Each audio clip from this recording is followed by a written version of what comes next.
BBMP news 9ಗೆ ಸ್ವಾಗತ. ಮೊದಲಿಗೆ ಮುಖ್ಯಾಂಶಗಳು. ಮಾನ್ಯ ಮುಖ್ಯಮಂತ್ರಿಗಳ ಕೊನೆಯ ಬಡ್ಜೆಟ್ ಏನು ಅಂತಕ್ಕಂಥದ್ದು ನಾವಾದ್ರೂ ಕೂಡ ಭಾವಿಸಬೇಕಾಗ್ತದೆ. ಆದ್ರೆ ಇವತ್ತಿನ ಈ ಒಂದು ಬಡ್ಜೆಟ್, ಈ 17ನೇ ಬಡ್ಜೆಟಿನ ವಿಚಾರಕ್ಕೆ ಸಂಬಂಧಪಟ್ಟಂತೆ ಬಹುಶಃ ನಾವು ಮಾತನಾಡೋದಾದ್ರೆ ಇಡೀ ರಾಜ್ಯವನ್ನ ಒಂದು ಸಾಲದ ಸುನಾಮಿಗೆ ದೂಡಿರ್ತಕ್ಕಂಥದ್ದು ಬಹಳ ಸತ್ಯ. ಕಾರಣ, ಕಳೆದ 3 ವರ್ಷಗಳಿಂದ ನಾವು ನೋಡ್ತಾನೆ ಬಂದಿದ್ದೇವೆ ಎಷ್ಟು ಪ್ರತಿ ವರ್ಷವೂ ಕೂಡ ಸಾಲದ ಹೊರೆ ನಮ್ಮ ಪ್ರತಿಯೊಬ್ಬ ಕನ್ನಡದ ನಾಗರಿಕನ ಹೆಗಲ ಮೇಲೆ ಹಾಕ್ತಾ ಇದ್ದಾರೆ ಅಂತಕ್ಕಂಥದ್ದು ಬಹುಶಃ ಇವತ್ತಿನ ಈ ಒಂದು ಬಡ್ಜೆಟ್ ಅನ್ನ ನೋಡಿದಾಗ, ಮೊದಲನೇ ವರ್ಷದ ಬಡ್ಜೆಟ್ 1 ಲಕ್ಷ ಕೋಟಿಗೂ ಹೆಚ್ಚು ಮೀರಿತ್ತು ಸಾಲ.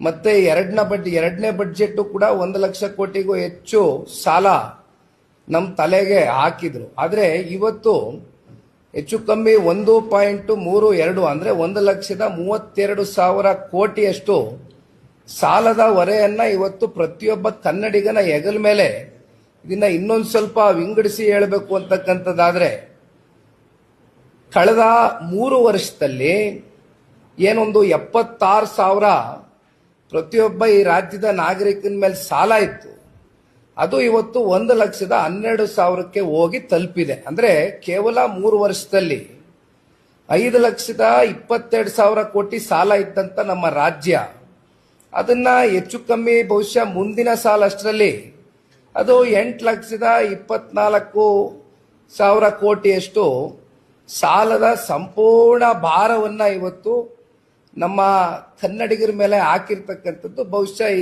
ಕರ್ನಾಟಕ ರಾಜ್ಯದ ಒಂದು ದೊಡ್ಡ ಸಾಧನೆ ಇರ್ಬೋದೇನೋ ಅವರ ಅಭಿಪ್ರಾಯದಲ್ಲಿ. ಆದ್ರೆ ಇವೆಲ್ಲವನ್ನ ನೋಡಿದಾಗ ಒಂದು ನಮಗನ್ಸಿದ್ದು, ಇವತ್ತು ಯಾತಕ್ಕೋಸ್ಕರ ಈ ಒಂದು ಕಪ್ಪು ಪತ್ರವನ್ನ ನಿಮ್ಮ ಮುಂದೆ ಬಿಡುಗಡೆ ಮಾಡಿದ್ವು, ಈ ನಾಡಿನ ಕನ್ನಡಿಗರ ಒಂದು ಧ್ವನಿಯಾಗಿ ಇವತ್ತು ಜನತಾದಳ ಪಕ್ಷ ಕೆಲಸ ಮಾಡ್ತಾ ಇದೆ.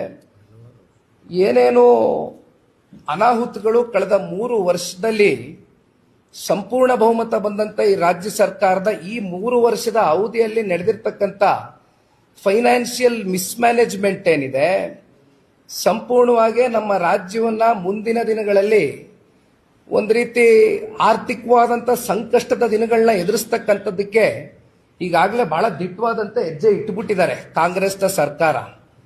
ಹಾಗಾಗಿ ಇವತ್ತು ಎಕನಾಮಿಕ್ ಚಾರ್ಜ್ ಶೀಟ್ ಅಂತಕ್ಕಂಥದ್ದು ಈ ಒಂದು ಬುಕ್ನ ಇವತ್ತು ಏನು ನಾವು ಒಂದು ಕಪ್ಪು ಪತ್ರ ಅಂತಕ್ಕಂಥದ್ದನ್ನ ಯಾಕೆ ಕರೀತಾ ಇದ್ದೇವೆ ಅಂದ್ರೆ, ಸಾಮಾನ್ಯವಾಗಿ ಯಾವುದೇ ಸರ್ಕಾರಗಳು ಅವರಲ್ಲಿ ವಿಶ್ವಾಸ ಇದ್ದಂತ ಸಂದರ್ಭದಲ್ಲಿ ಶ್ವೇತಪತ್ರವನ್ನ ಹೊರಡಿಸಬೇಕಾಗ್ತದೆ. ಇವತ್ತು ನಾವು ಕೇಳಲಿಕ್ಕೆ ಇಷ್ಟಪಡ್ತೇವೆ, ಮಾನ್ಯ ಮುಖ್ಯಮಂತ್ರಿಗಳಿಗೆ ಜನತಾದಳ ಪಕ್ಷದ ವತಿಯಿಂದ ನಮ್ಮ JDLP ನಾಯಕರು, ಎಲ್ಲ ನಮ್ಮ ಗೌರವಾನ್ವಿತ ಶಾಸಕರು, ಅದು ಮೇಲ್ಮನೆ ಇರ್ಬೋದು ಕೆಳಮನೆ ಇರ್ಬೋದು, ಎಲ್ಲರೂ ಕೂಡ ಇವತ್ತು ಬಂದು ಕೂತು ಒಂದು ನಿಮ್ಗೆ ಬಹಳ ಸ್ಪಷ್ಟವಾಗಿ ಗಟ್ಟಿಯಾಗಿ ಈ ಸಂದರ್ಭದಲ್ಲಿ ಆಗ್ರಹಿಸ್ಲಿಕ್ಕೆ ಬಯಸ್ತೇವೆ.